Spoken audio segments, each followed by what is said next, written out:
First of a three-part episode, a three-part series, if you will, on mindset.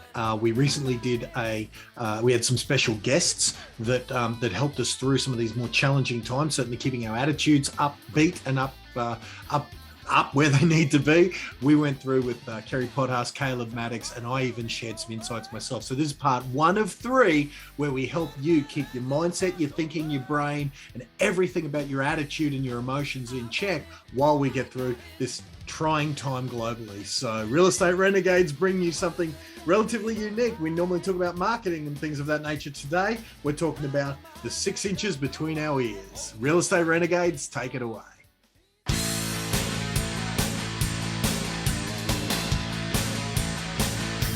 You want the normal real estate training you've been told a million times? Make cold calls, knock on doors? Best be switching off now, because in this podcast we go out of the box using unknown tactics, primarily that the real estate industry's never heard of, in order to get you called in more often, convert those listings, and get more success without the painful cold calling. Listen up, we're in for a ride. This is Real Estate Renegades.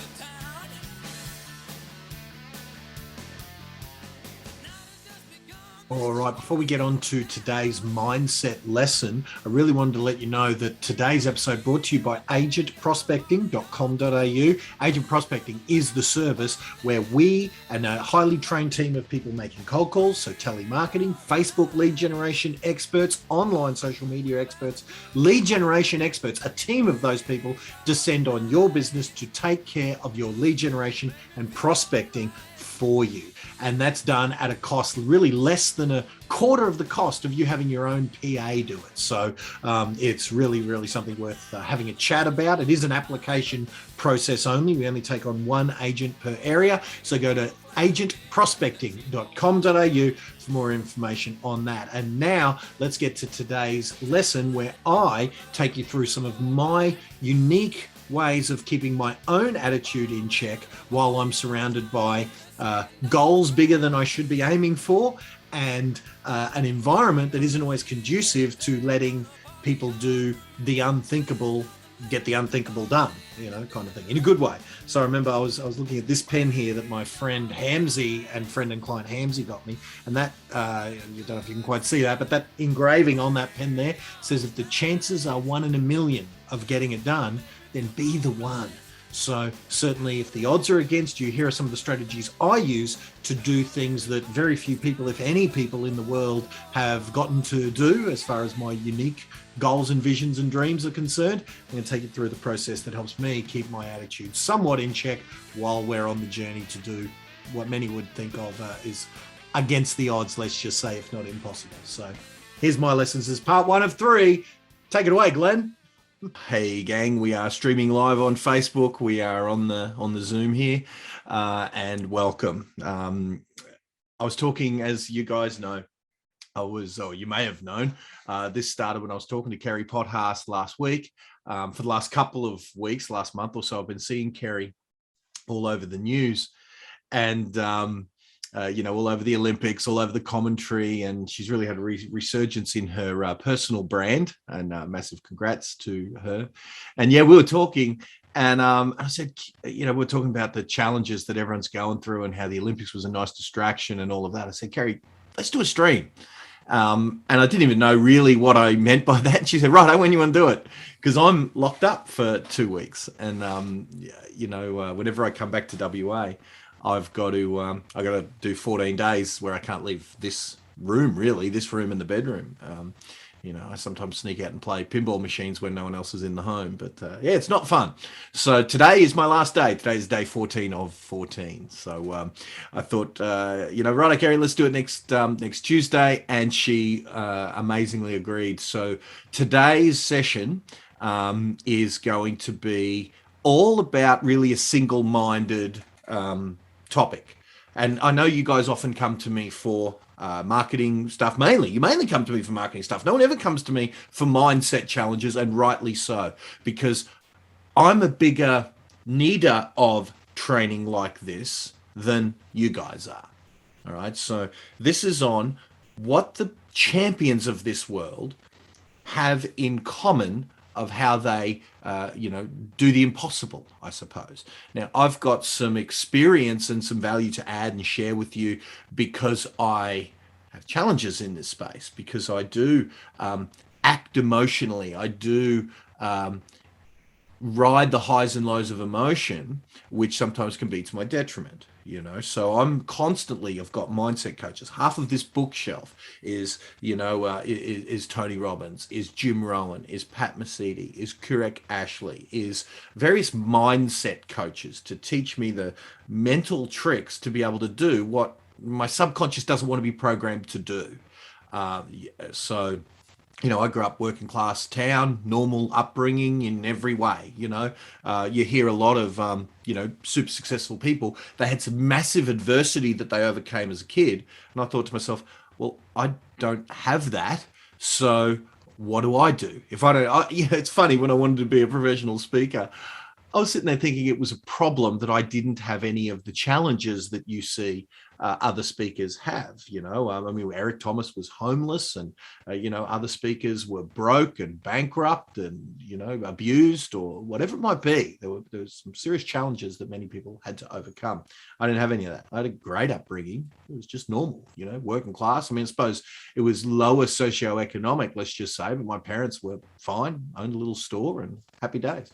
So, I've had to, ride these lessons that I'm going to share with you. I'm going to share with you my take. So that's the agenda for today. I'm going to give you some of my structured stuff that I've only ever shared with my private students before, only behind very, very closed doors. I've shared kind of how it's worked for me. Then Kerry Pothast is jumping on, and then Caleb Maddox is jumping on, young Caleb, who...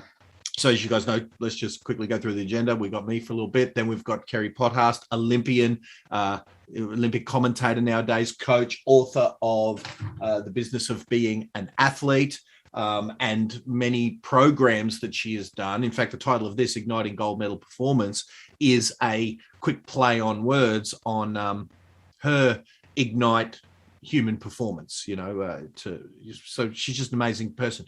Then after Kerry, who's going to show us those mindset tactics that took her to gold at the Sydney Olympics, then Caleb Maddox, who at the tender age of 14, I paid a check personally for $11,000 to get Caleb to come and spend 90 minutes of his time down in Sydney.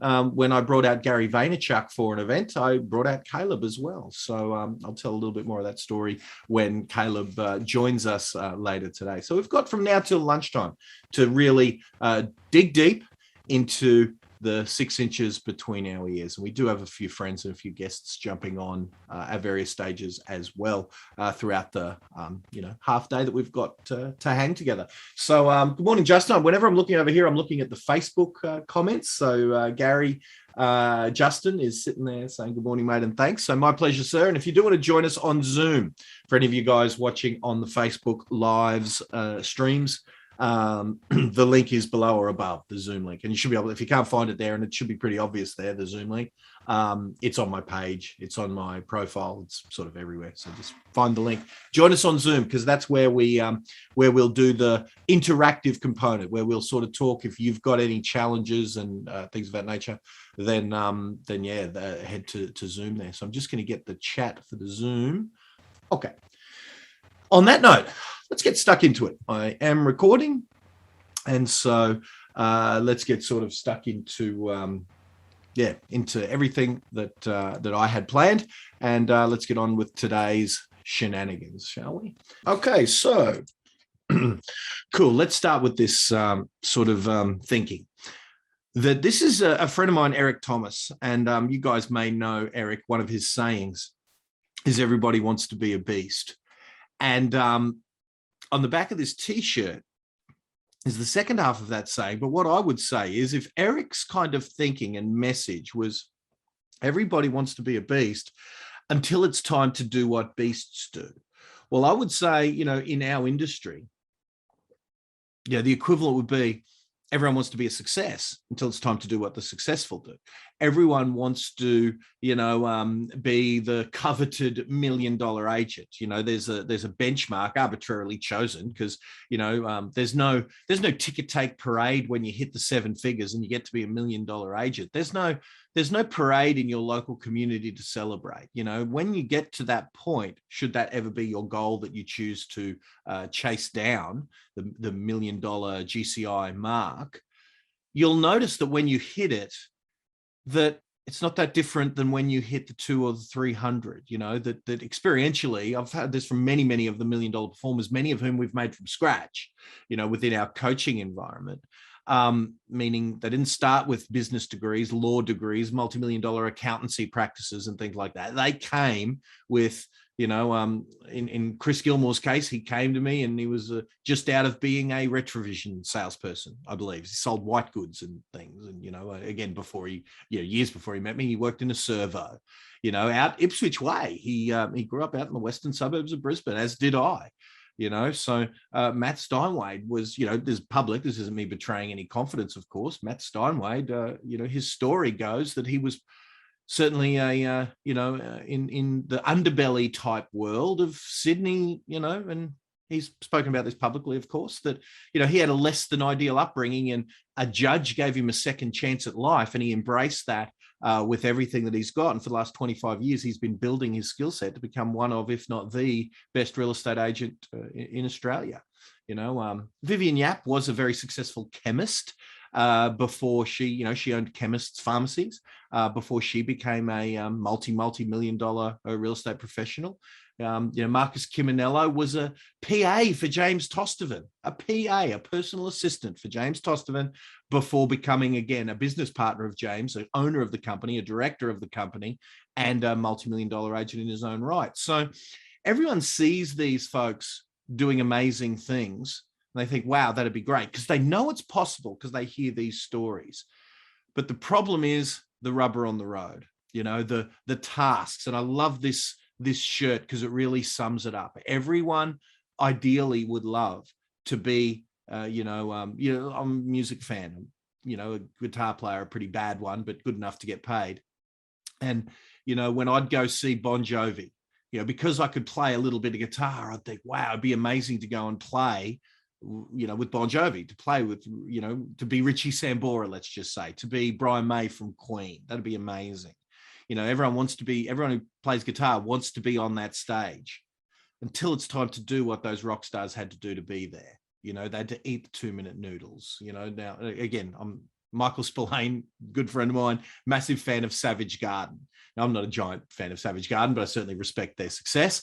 And Savage Garden, so the story goes, had thousands of rejections before they became famous. Me and my band, we went in one battle of the bands, and when we only came as runner-up, and we did one album, and when it didn't set the world on fire and make us rock stars, Jimmy quit, Jody got married kind of thing, So what it takes to be successful in any endeavor, and certainly in real estate, there is a price to be paid, and your first thing is you got to decide if you want to pay it. So I want to start and set the scene with a little video that I learned from Gary when I was working with Gary Vaynerchuk, and I want to start with this. Now, M rating. It's not quite G rated, but it's not X. I'm just going to share my screen. So due warning that I think Gary might drop a F-bomb in this. So let me just share my sound. And this is a little lesson. I want you to stick with this for a moment.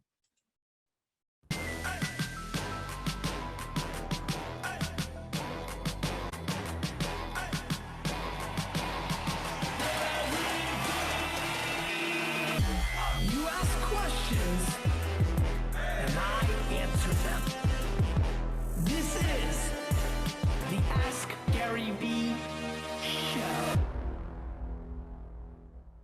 I promise you, 40 to 60% of the money you spend to make more money is going directly in the garbage because you're marketing like it's a decade ago. And as a matter of fact, I know this because I do this for a living at scale. Most of you don't even know the practitioner details in that spend. It's just the way it is. You've taken for granted what it does. You do not know the current ROIs of your AdWords campaign, your direct mail campaign, your platforms, your sponsorships, your flyers, your radio, whatever it is you're doing. And so, while this is all happening and this entire room is spending their monies on those places, people are tuning out those messages. I mean, buying an ad in a print magazine? I mean, really? Because somebody's going to go to page 132 of the B2B magazine in your industry and see your full page ad and get inspired to call you?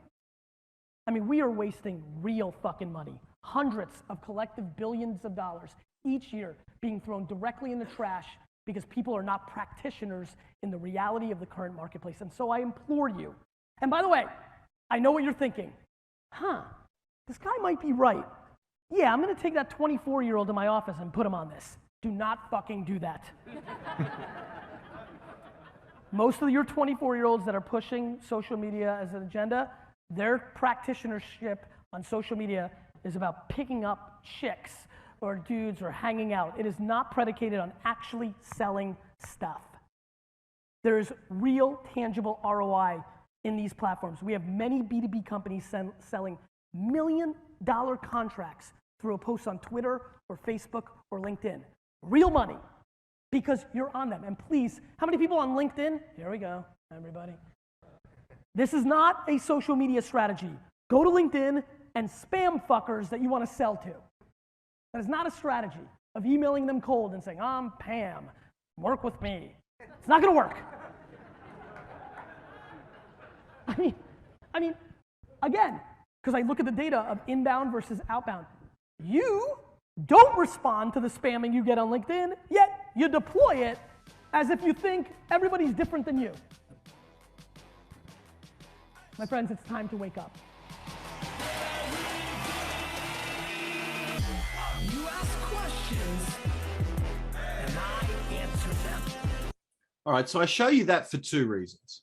I show you that not only because it's a good message that you want to decide, is it time to decide, take the red pill, the blue pill? This is mainly for people who haven't hung with me. And I know there's a bunch of you guys on here that are, that have been hanging with me for, in many cases, years. I notice Andrew G just says g'day, Andrew, in his own right, an amazing practitioner of implementing these mindset lessons that me and a couple of guests we're going to give you today. The guy's amazing. The guy took himself from 300,000 to about $1 million in commission while he was being a full-time dad, full-time business owner, full-time listing and selling real estate agent, and most importantly, taking care full-time of his family because his wife was ill and required, a little more support than a husband would normally do.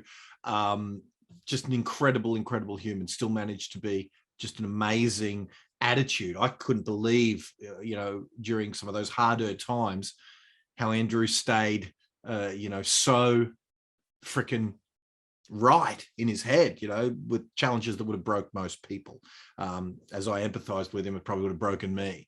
And so making a decision, red pill, blue pill, is massive. But I also showed you that Gary video, not only to sort of say, friends, is it time to wake up? Is it time to do things differently?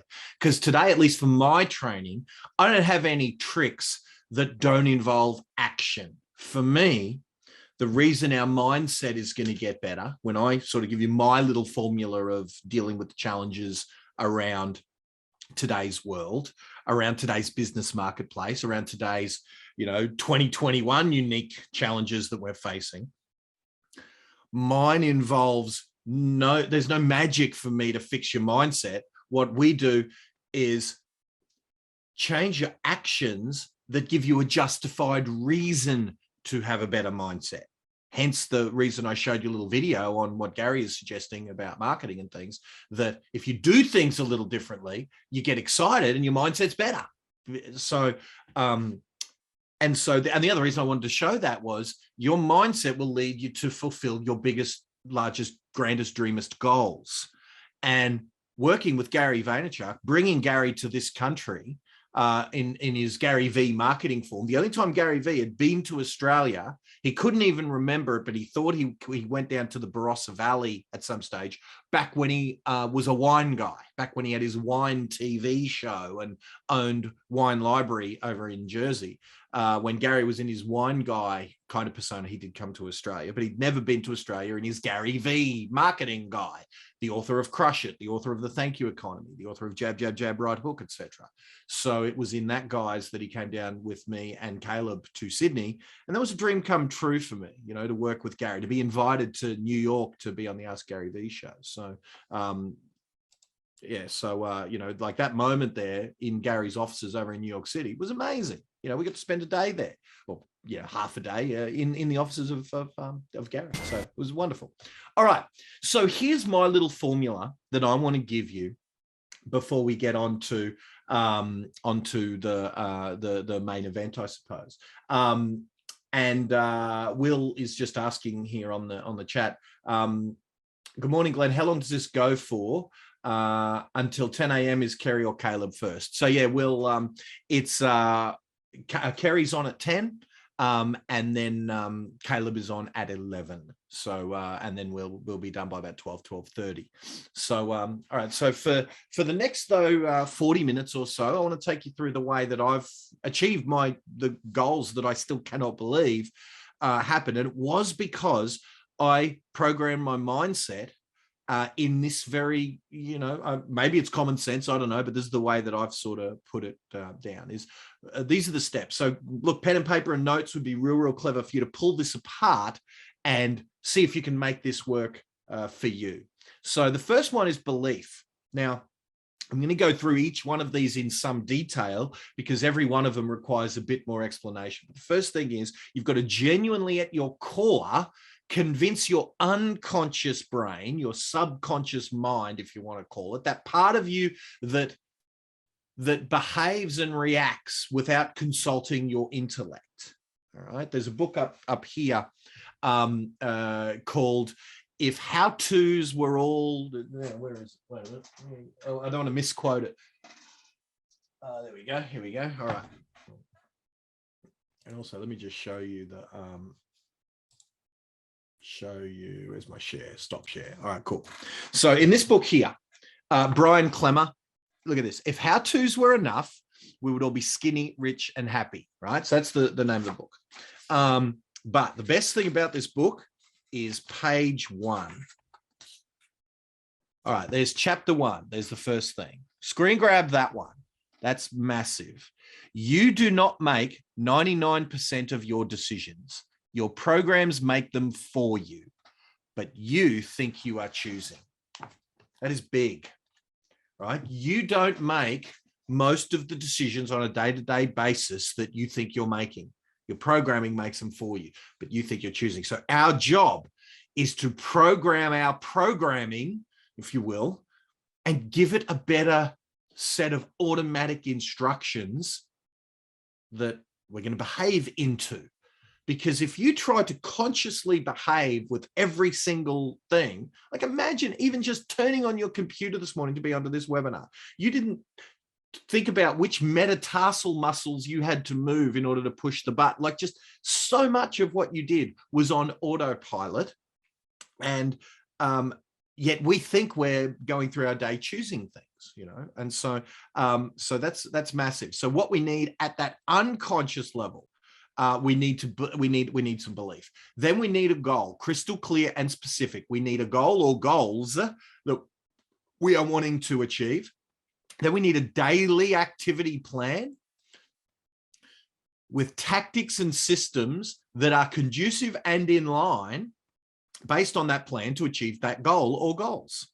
All right. So, and then ongoing accountability. So those are the 5 things that I think if you get in place, you can rock it. So we're going to start with belief, and belief's the tough one. And like I said, this one's been a massive challenge for me because I've had a lot of people and a lot of mindset coaches that I mentioned over, 20 years of being in professional life, because before that I was just in fun careers. I was just, messing around playing guitar. That was one of my jobs, drinking bourbon, playing guitar, getting paid for it. Playing cards and dice at the casino, getting paid for it. Working at a pinball arcade when I was a young man, getting paid for it. Amazing career. Worked at a cinema, promoting movies and things like that. All fun stuff was all I ever did before Michael Spillane dragged me into real estate. But ever since that day, when I was sort of 29, 30 years old,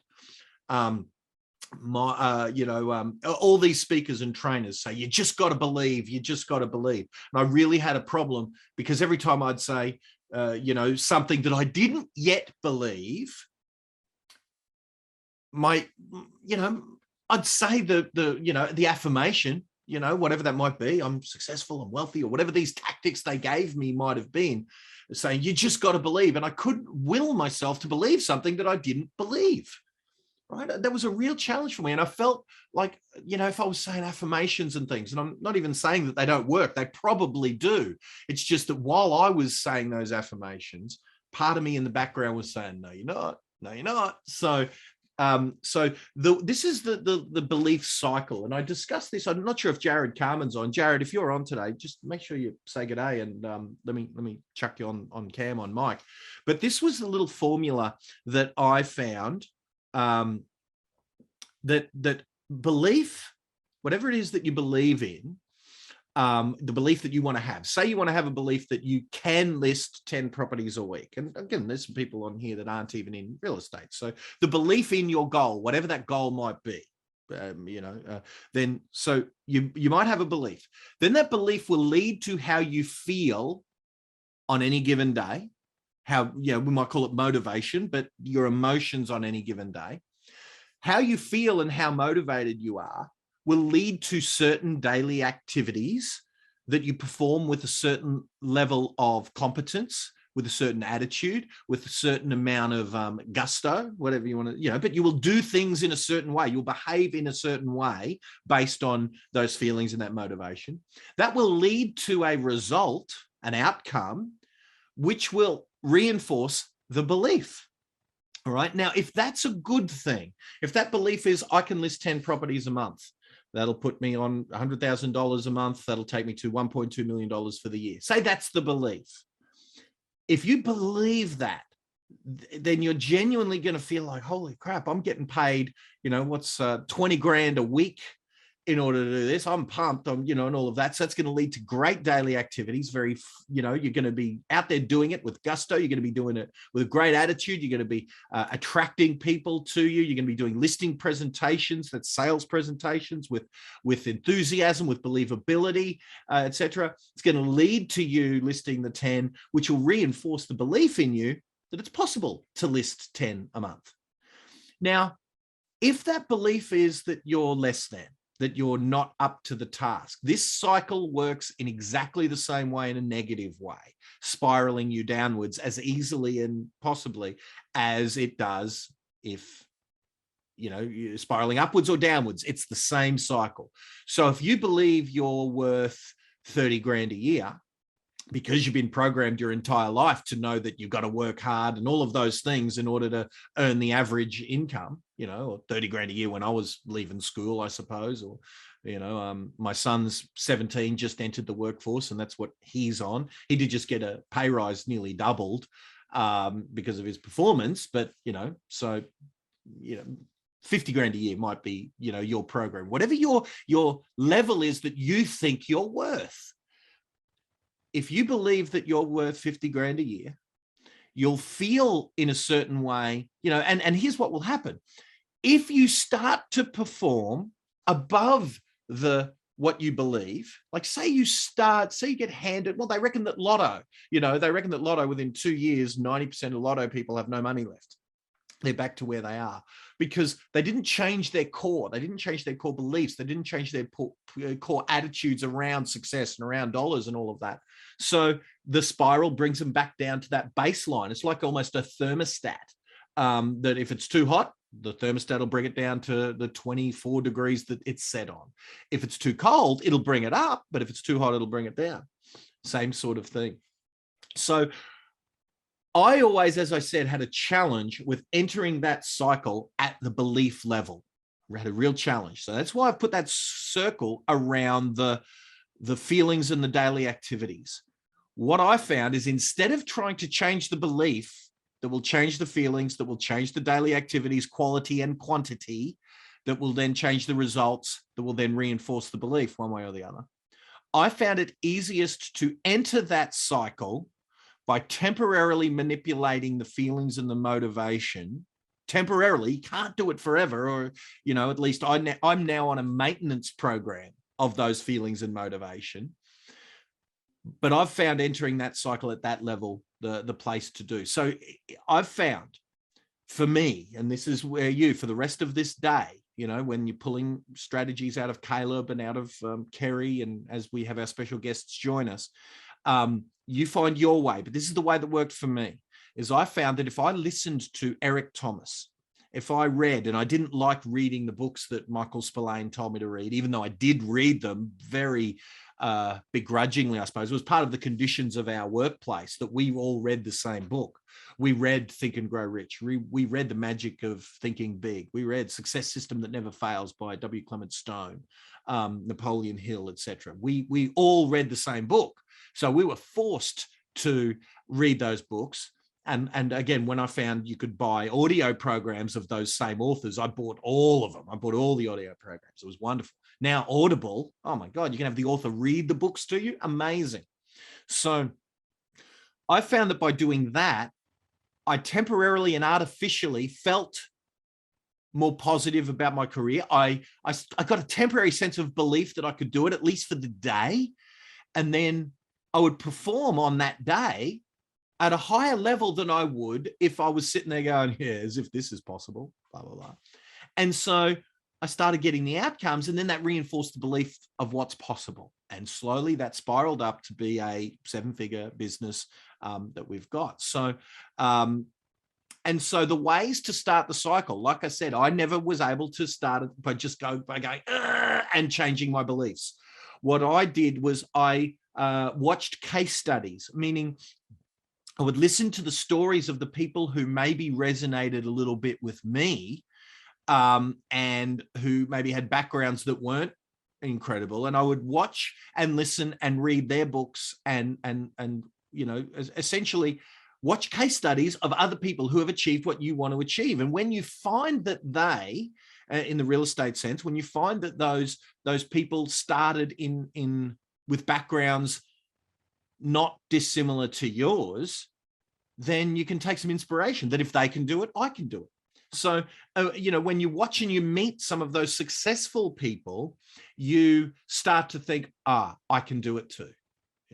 So another way to sort of, enter that cycle is learning new skills. That was one thing that was big for me. When I would learn a new skill from one of those books, a new marketing tactic, a new strategy to get attention of a marketplace, etc. When I learned those new skills, it fired me up, certainly for a day, for a couple of days, whatever the case may be. Because it, just the learning of a new skill, the first thing I wanted to do was test it and implement it, So when I learned Facebook marketing and could learn how to generate a lead without making cold calls, believe me, I was fired up to get away from that pain of the way that I was taught, because I was only taught one methodology of getting new business, which was cold calls. So I would immerse myself in new knowledge, new skills, new knowledge.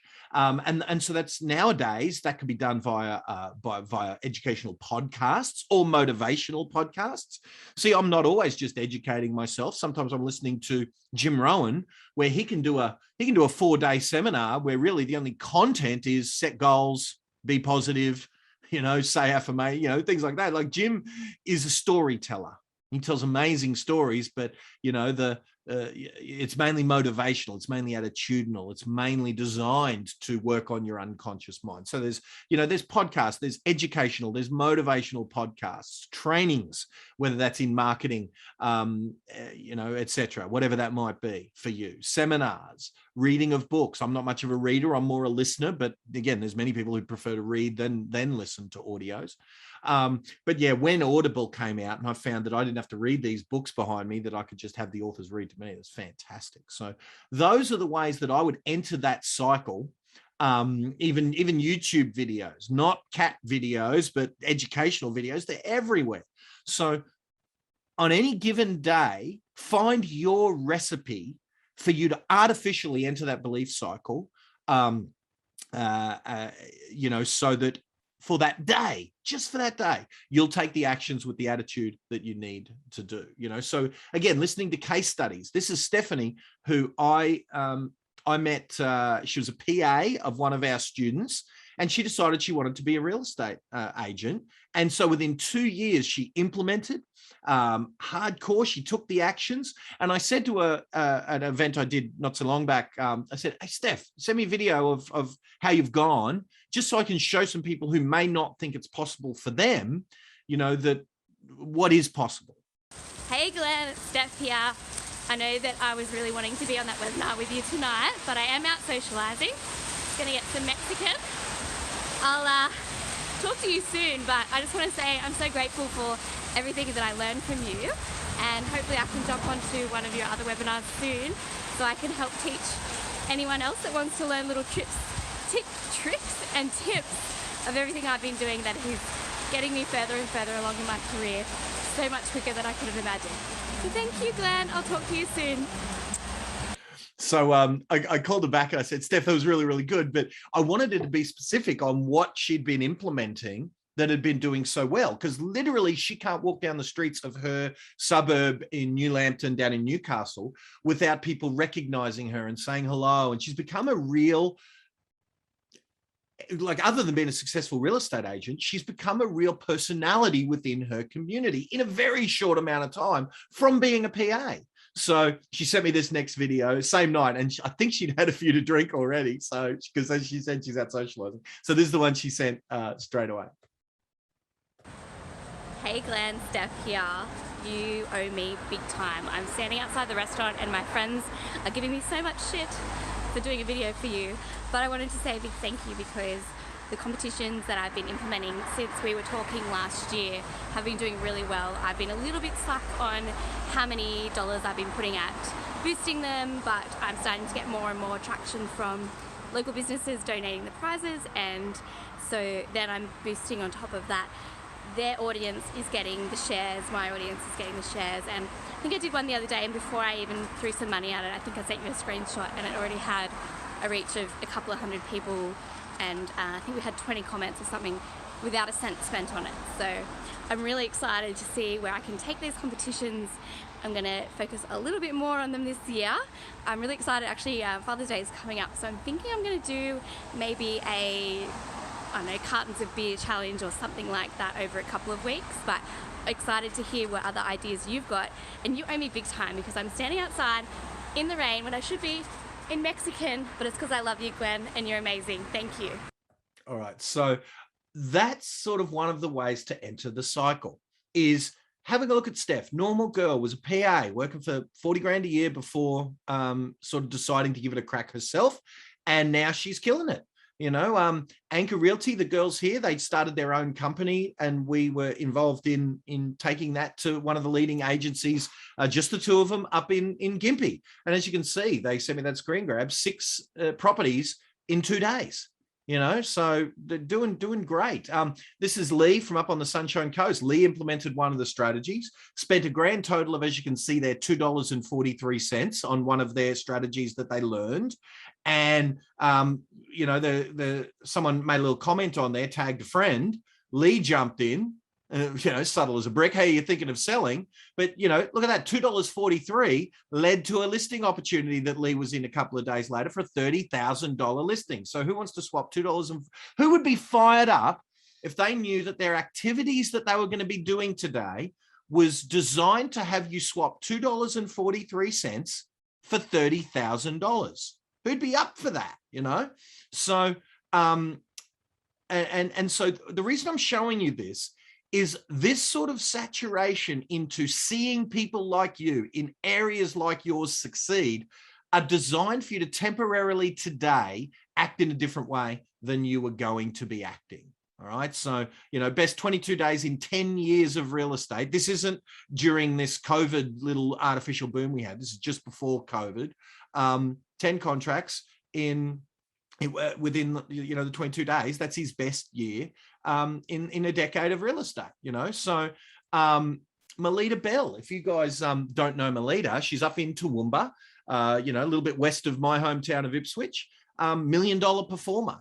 And, when she met me and she came to a little high tea that I did, met Chris Gilmore, learned a whole bunch of things, and still to this day is still implementing, what she learned from us. So, she was messaging me saying that she, in the middle of March, so I think it was March 11. So this is sort of 10, 12 weeks into the year. She had sold 47 homes in the time, from 1st of January to today. She'd sold 47 homes in like 2 months or whatever it was. Just incredible, So her and Adam Gould, another one of my students, were, fighting it out for the #1 spot in Remax. So, these things are possible. Now, what I would say to you, just because, again, I can't go on like this for too long. We got more to cover, but I put this video up on YouTube. And, you could just watch it. And as you can see, it's 4 hours and 21 minutes long. I said to my team, hey, chuck all my testimonials up on a YouTube video, put them on one video, put them all together.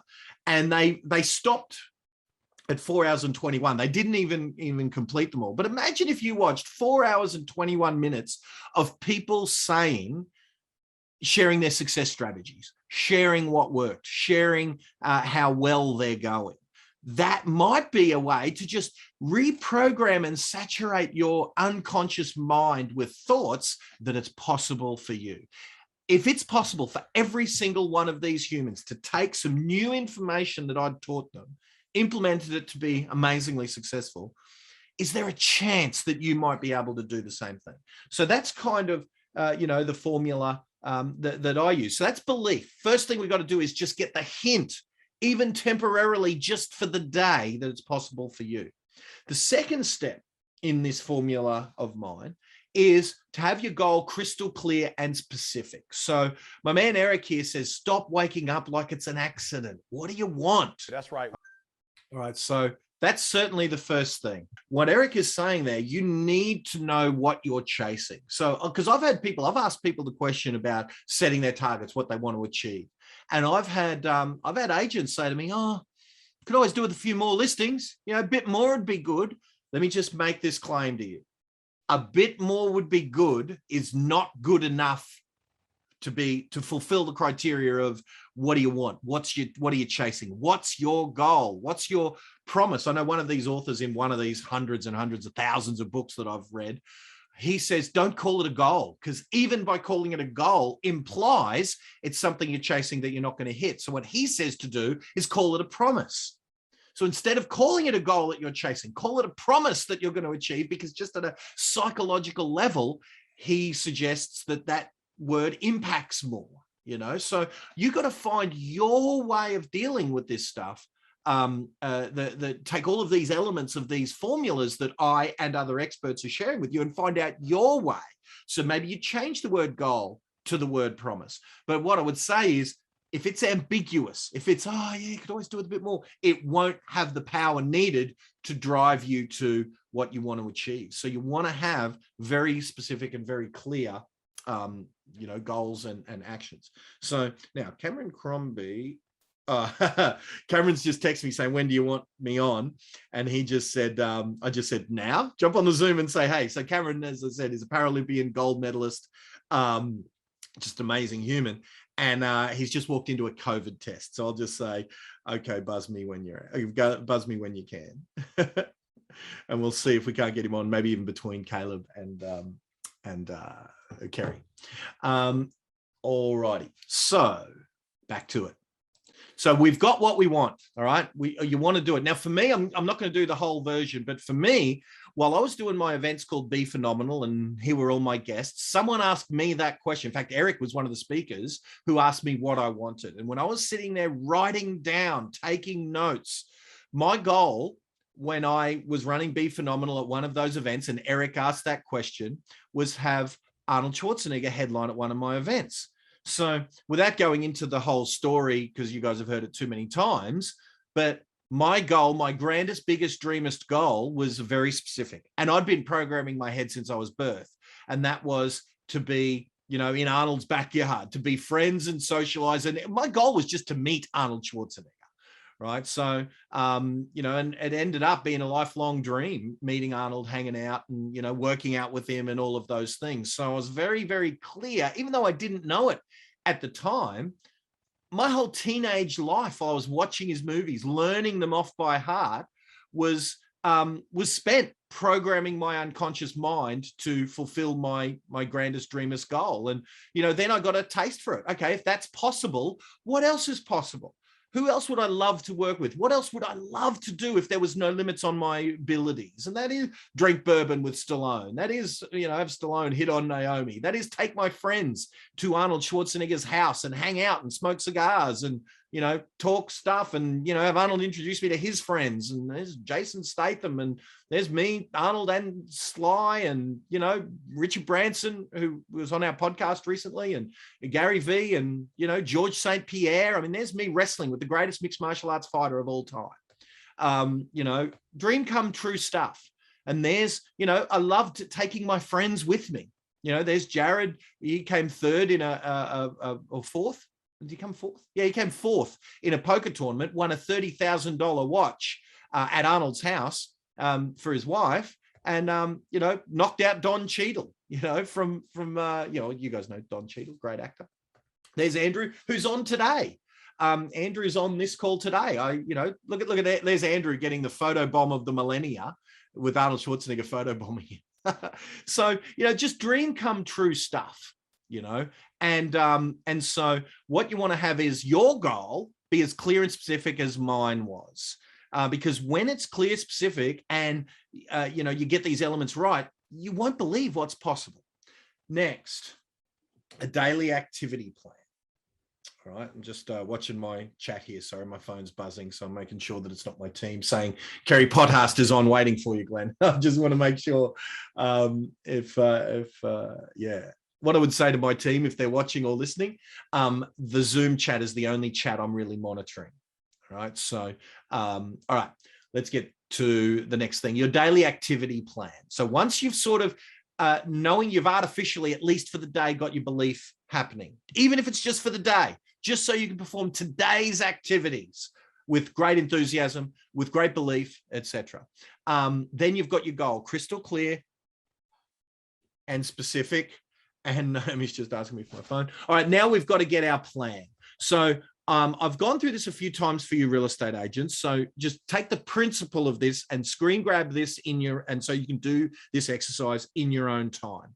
So what that is, and now for you guys who are on this, watching the stream on Facebook or if you're on here and you're not in real estate, step one, you got to figure out how much money you want to earn. Now, GCI in real estate means the gross. So if say you're in a coffee shop, and you want to, you know, you've got a certain monetary goal to improve. You want to figure out how much money you want. So how much do you have to take on a daily revenue basis in order for you to keep after your expenses the amount of money you want in your lifestyle? So for real estate, we call that gross commission. How much gross do you have to earn in order to put whatever money you want to earn in your pocket? So then you divide the gross by how many sales you need, how many contracts you need. Now, in our world, the thing before a sale, the thing before a contract is you've got to get a listing. So how many listings do you need to make the amount of sales you need to make the gross you need to make to net the amount that you want? So then how many listing presentations do you need to acquire those listings? And how many checkup on price appraisals do you need in order to get that amount of listing presentations? So any business will work in this way. So if you are in white goods sales, you know, how many people do you need to talk to get how many half interested people who want to maybe buy a washing machine to sell the amount of washing machines you need to make the gross you need to make to get your commissions to happen. It's all the same thing. Now in real estate, that formula, that matrix, that mathematical equation starts at people asking for an appraisal on how much their home is worth, because that's often the first precursor to them listing their property for sale and then us having the opportunity as real estate professionals to sell it. So it all starts with that. So in the real estate world, for example, if you wanted to earn $200,000 to you, because I know I went through this example with one of my students once, if they wanted to earn 200,000, we worked out their mathematics was they needed on their commission splits, they needed to do $400,000 in gross in order for them to pocket 200,000 on their group certificate. That was how their splits and expenses and things work. So for them, based on how much a sale is worth in their area, they needed to sell 27 homes for the year. In order to do that, based on their percentages, they needed 33 listings in order to do that. And they needed, based on their conversion ratios, 40 listing opportunities in order to do that. So for them, we call them PPRs. So, you know, in your world, you might call them appraisals or checkup or price checkups or whatever you might want to call them. Their numbers they guessed were 1 in 10. They had never measured how many appraisals does it take to get a listing, a genuine listing opportunity, a person who is selling now. But these were the numbers that they hypothesized. So what that means is for the year, they needed to do 400 PPRs. So they knew every day that they needed to do X amount of PPRs, however many working days, say they were going to do 300 working days in the year. They needed to do, say, 1.5 listing property price report drop-offs a day. So if they were going to work 50 weeks, that means they needed to do 8 a week. So they need to do, say, 2 a day for a couple of days and 1 a day for a couple of days, and then they can have a couple of days off. You know, that's what, so they very, very specifically, this particular student of mine. So now this isn't your numbers because your splits might be different at step 1, you know, the gross to you versus the money you get.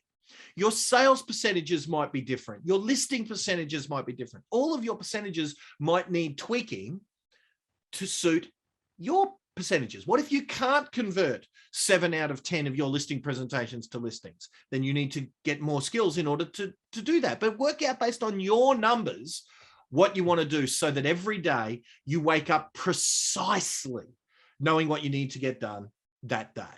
All right, exactly. So this person here knows that 5 days a week, they have to tell one person what their home's worth. But 3 days out of that week, they need to tell 2 people what their home's worth. Just give them a little report on what their home's worth. And if they make that happen, that 1.5 people a day, so one day to the next, one day to the next, they know exactly what they need to know. Everything else in their world comes secondary to that metric happening. All the rest of the stuff is just the work that has to happen. Right. So, but if we make that our primary focus, then we wake up every single day knowing precisely what we need to get done that day. So for the people I'm coaching, when we speak, I'll know their numbers that they want to achieve. We'll have done this exercise. We'll have broken it down so that we know daily. So on any given week, if I'm mentoring them, I'll want to know how many PPRs they dropped off for that week. How many listing opportunities did that result in? How many listings did that result in? And how many? We just need 4 numbers and we know exactly how their week went. You know, if this was a week, there'll be, you know, so an example month, I often talk to my clients once, twice a month or so. So, you know, we might say, right, what was the last month? How many PPRs did you do for the month?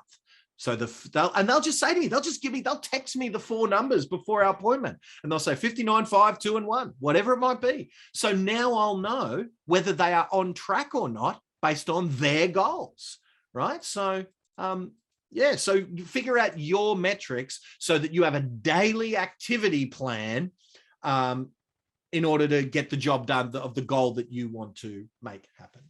So the next part of my little formula, like I say, I'm not saying I've got all the mindset answers, but this is my formula that I use myself and that I suppose mentor clients if they aren't in the right space on a daily basis, if they're not achieving. So we've got belief. We've covered that in some detail. We need to get that even if it's artificial for a day. We need to have our crystal clear and specific goals so that we can make a daily plan. Now we need tactics and systems. right? So remember how before I said, what if you're not converting at 7 out of 10 or better, or whatever it is that you need to do to make your goals happen? So we need different tactics and we need different systems. So, we've got, this big rock number 3. I've got a million different tactics and systems that, again, we can't even start to scratch the surface with what those tactics and systems might be here. But, one of them is based on the principle of meeting someone today, staying in contact with them over a period of time, so that when they're ready to do something with us, we are the one they've got a relationship with. This meeting might be contact 5 for me and you. Now, I'm not here to sell anything for you. I'm just here to help. But this might be contact number 5 for us, and we might not have ever done any business. And yet years from now, based on this being just one of many multiple contacts we've had together, might be just contact 5 where I add some value to you so that years from now, you might need me to do something for you. But similarly, the same thing is true for you in your business. When you meet people, we need to have this sort of thinking in mind. So what tactics, what systems do you need in place to do this? Well, you're going to need a CRM, a customer relationship management system, a CRM, and you're going to need the ability to drive that. So that will be one of the tactics and systems you need to perfect in order to have the tools and weapons in your arsenal to make these goals happen. Okay, so because remember that we talked about those numbers before, and we talked about how in that particular case, 1 out of those check up on price appraisals out of 10 becomes a listing. Well, your job is to put those 9 that do not list into a funnel, into a system somewhat like this, into a CRM that does some work to remind you to stay in touch with those people, say 20 times in a given year, so that when they do need you, you're the one that's got the irresistible relationship. So if you do that, not only do you get the 1 in 10 that becomes business now, you get the 9 in 10 over the next 5 years when you develop those relationships. And it makes this process easier and easier the longer you're doing it. All right. So you need to have different strategies, different systems in place. And these are all the different formulas I've tried to put together and harness for you guys over what, maybe 12, 13 years of me doing this as a coach for the real estate industry, 20 years for me being in the real estate industry as a principal licensee, as a salesperson, as a practitioner, doing what it is you do, perfecting what it is that we want to perfect. So again, I've often, I've taken it, okay, first thing we've got to do is get them into our world somehow. Then we've got to convert them into wanting to do business with us. Then we've got to do our job really, really, really well so that we impress them. Then we've got to stick them after we've done our business. We've got to stick, we call it a stick strategy, make it sticky, make our relationship, put them into the future bank so that the cycle can start all over again. I did this flow chart ages ago where I take all of the different marketing weaponry and all the different things. And these are all the skills and tactics that we want to go to take you from a normal, typical real estate agent like Christy Noble here. That's how I found her. That was her marketing piece. Beautiful lady, of course, great agent working from the GRA agency, but that was what her public branding looked like. It looked typical. But then we took new photos of her and we started making marketing materials of her that was just more impact making than a typical real estate agent's marketing is. We start to get her face so that she is famous in her area. And, after a year of getting all of these new tactics, these new strategies done, we added so many things to her marketing mix that, her marketplace got to see all of that stuff instead of just a normal, typical real estate agent stuff. And now she's gone on to start her own business. So new tools in the toolbox. Look, if you want to sort of talk to us more about that, we've got this big giant checklist of everything that one might need in order to do so. I grabbed this from one of my programs, the In My House program, where I live with agents. This is the sort of checklist that we install when we're wanting to master new tactics, new skills, etc. So whilst we don't have time to do any of that stuff here today, because we're just talking about the mindset so that you will take these actions, really the 2 options you've got is one of 2. Master these skills and learn on your own kind of thing, or we'll do it for you. All right, we'll do your marketing and we'll do all of those things for you. It's a new program we've been perfecting over the last sort of 3-4 years, where we don't even get you to do it. We just do it for you. But if you wanted to learn it yourself, today is the last day of an offer that I've got. It was to sort of celebrate / commiserate my lockup, which is called iwantitall.com.au. So if you go to iwantitall.com.au, or even just write that down and do it later, for $50, like for $47, you can have everything I've ever done. Let me just show you real quick. Oops, what am I looking for? Let me just go, iwantitall.com.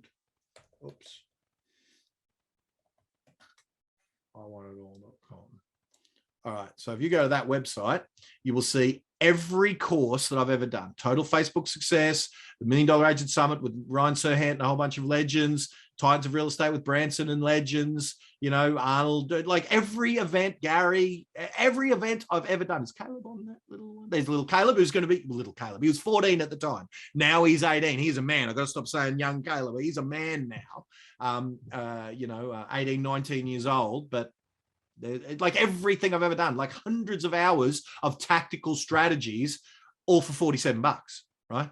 $47, not 47 a month, 47 once. So that's certainly a way, if you wanted to master these skills and commit to learning them, grab my life's work, iwantitall.com.au. If you wanted us to do it for you, right, I did grab this slide for when this was just a test. But now we're up and running. We absolutely have a service where you don't even have to do it anymore. We'll just do it. That's Naomi's mobile. If you want to screen grab that and text Naomi, now, of course, in Australia, that's 0412, overseas +61. That's Naomi's number. So screen grab that, take a screenshot, and rock and roll. All right. So the last thing in our formula, and I will just check and see if Kerry is anywhere near us, because, again, we've got our oh, Kerry is on. There you go. And she's already a panelist. Oh, my goodness. All right. So I'm going to do a real quick version of the ongoing accountability just to sort of put a little bow on this. And we've gone through all of these formulas, the belief, the goal, very, very clear, the daily activity plan, the new tactics, the new systems. Now, if you need new tactics and new systems, feel free to, either grab my training in iwantitall.com.au or text Naomi, because that is the big topic, to get new tactics, new systems. All right. But then the ongoing accountability, I want to just quickly talk to you about that. That once you've got your goals and you've broken it down to your daily activity, like the person we showed you before, needs to do one appointment a day or two the next day. So one, then two, then one, then two, whatever. Now, once you commit, then you've got to really commit. I remember I was speaking at a conference for a major corporate, and the speaker before me was sort of talking about this sort of topic, and he had them all punch in the air saying, are you committed this time? And then they said, yeah, and they were punch in the air. And then he said, but are you really committed this time? And they said, yeah. And then what he said was, write a check for $5,000, send it to me. If you hit your goal, I'll burn the check. If you don't hit your goal, I'm going to bank it, and you lose your $5,000. And out of that room of 100 real estate agents that I was because I was sitting there taking notes, he was a good speaker. So I was taking notes, and I was writing down some of my goals, and I was like, good idea, good idea. And I was one of two people out of the 100 agents that were punching the air saying they were committed, saying they were. There was two people, me and their number one performer, who wrote that man a check and actually committed. Because the minute there was, write a check for $5,000, if you hit your goal that you say you are committed to. Now, he wasn't saying you lose the $5,000 if you don't hit the goal. He was saying you lose the $5,000 if you don't do the daily activity that is directly in your control.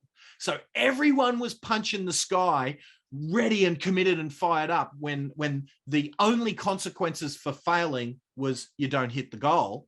As soon as there was monetary consequences of failing, of $5,000, which is only half a sale in real estate world, 99% of that group crumbled into fear, I guess. And yet me and their number one performer, Zach, were the two people who wrote the check. So when I was talking about this with one of my students, whether that's when you hit the goal, you see, you've got to decide, are you motivated more by a punishment like that, or are you motivated more by a reward? right? So you want to choose whether you're going to go down the punishment route or the reward route. But I remember one of my friends, Wayne, here, and he hit his goal well in advance of doing it.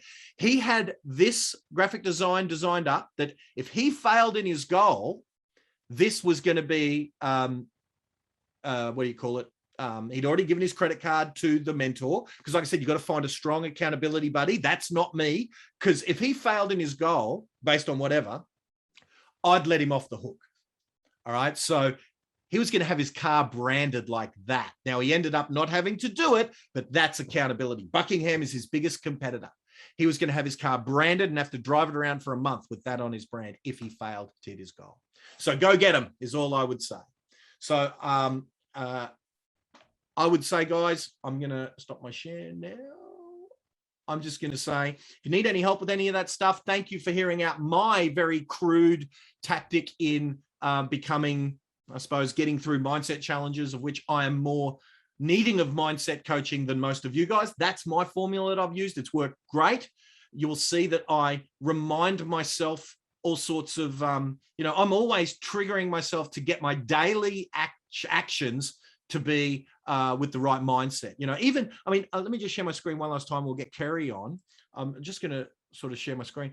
I even have this is my screen, my desktop. I even have my desktop to remind me of what's possible. These are just the celebrity. These aren't even my real estate friends that I've worked with. These are the famous people that I've worked with in person here in Australia. There's Kerry and her partner, Nat, who's going to jump on now and have a little yarn with us about how they achieve the impossible. But these are the famous people, the dream come true heroes of mine that I've personally worked with and brought to help you guys. This dream come true stuff. So even my desktop is designed to wear me down psychologically so that I can believe that the impossible is possible. All right. So there is my, relatively crude, relatively kind of, coming from a place of needing this sort of training just as much as you guys. So there's my first take into mindset. But the next 2 episodes next week on Real Estate Renegades, the next 2 episodes are going to be some experts, 2 of the mindset mentors that I go to among many, and I've got a lot of them, even more than Kerry. But next week, Kerry Pothast takes you down some of the unique Olympic strategies that she used to take her from a player of the sport to a bronze medalist, and then 4 years later to a gold medalist, and the unique mindset strategies she used to do exactly that. So next week on Real Estate Renegades, stay tuned. Kerry Pothast, igniting gold medal performance.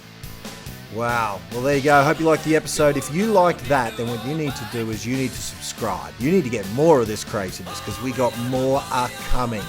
I'm never standing still, and we've got so many more guests. We've got so many more strategies, more out-of-the-box thinking. So if you haven't subscribed, literally, you're like throwing away thousands of dollars. So I tell you, if you haven't subscribed, you don't come back, you know what I'm going to do? I'm going to find you, I'm going to market to you, and I'm going to charge you for the very stuff that on this podcast we give away for free. So whack that subscribe button on whatever your favorite podcast weapon of destruction is, and we'll see you on the next episode. Bye for now.